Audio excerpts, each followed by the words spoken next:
और की छोट की नदी रे किस्म किस्म के हम लगौती। चलिए आई भैया, नमस्कार प्रणाम। हम राजा रणविजय आप सबके फिर से स्वागत करते हैं भोजपुरी लाइट क्लासेज में। और आज हम आप लोग के बीच एगो पवन सिंह के बहुत ही हिट गाना, बहुत ही अच्छा गाना, बहुत ही प्यारा गाना आप सबके बीच लेके आ गए बनी, जो ना गाना के नाम बा छोटकी ननदी रे। तो चलिए आई एह गीत के हम कोशिश करब के रुआ सबके सिखावे के, बतावे के स्केल का बा, गाना माइनर में बा कि मेजर में बा।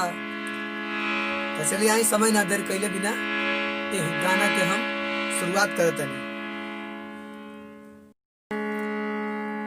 तो हम जानब सबसे पहले कि गाना जोन बा हमार गाना सी शार्प माइनर में बा, ठीक बा। सी शार्प यानी कि ये स्केल, और माइनर यानी कि 1 4 8, यानी यहाँ से हम काउंटिंग करब 1 2 3 4, यानी 1 4 5 6 7 8। तो ये हो गई हमार कॉर्डिंग, यानी 1 4 8। सा ग प, ग यानी कोमल ग, शुद्ध ग रहेगा तो 1 5 8, वो मेजर हो जाएगा शुद्ध ग वाला, और ये हो जाएगा माइनर। तो आइए आप लोग को आज हम ये सॉन्ग को बता रहे हैं, ठीक है। सबसे पहला गाना क्या है कि जनती जटी कुली पसैया जिलो भाई जई है, जनती जटी कुली पसैया जिलो भाई जई है, किस्म किस्म के हम लगौती छोटकी नदी रे, किस्म किस्म के हम लगौती।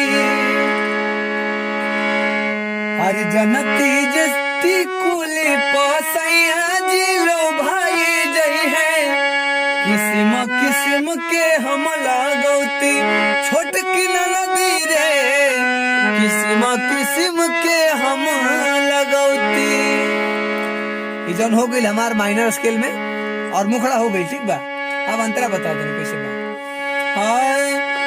करती बला मुआला सोरा हो सिंगार हो, गरबा में डलती अपना सोनावा के हार हो, यानी अंतरा जो है यहाँ से उठेगा, ठीक है। करती बला मुआला हम सोरा हो सिंगार हो, गरबा में डलती अपना सोनावा के हार हो। उसके बाद जो सुर लग रहा है वो फिर है जो मुखड़ा वाला है,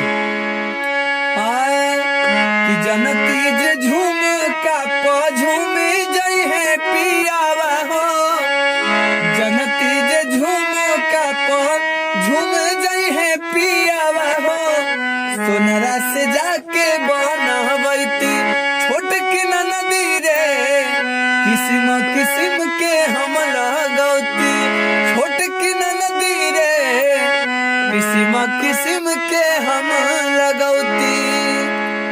ये हमारे को फरमाइश रहे लोग के, फरमाइश के हम रुआ सबके बीच पूरा कहीं, और रुआ सब कमेंट करें, आशीर्वाद दी, दुलार दी, प्यार दी, और ऐसा ही हम कोशिश करब कि रुआ सब खातिर कुछ ना कुछ वीडियो जरूर हमेशा लेके आए। धन्यवाद।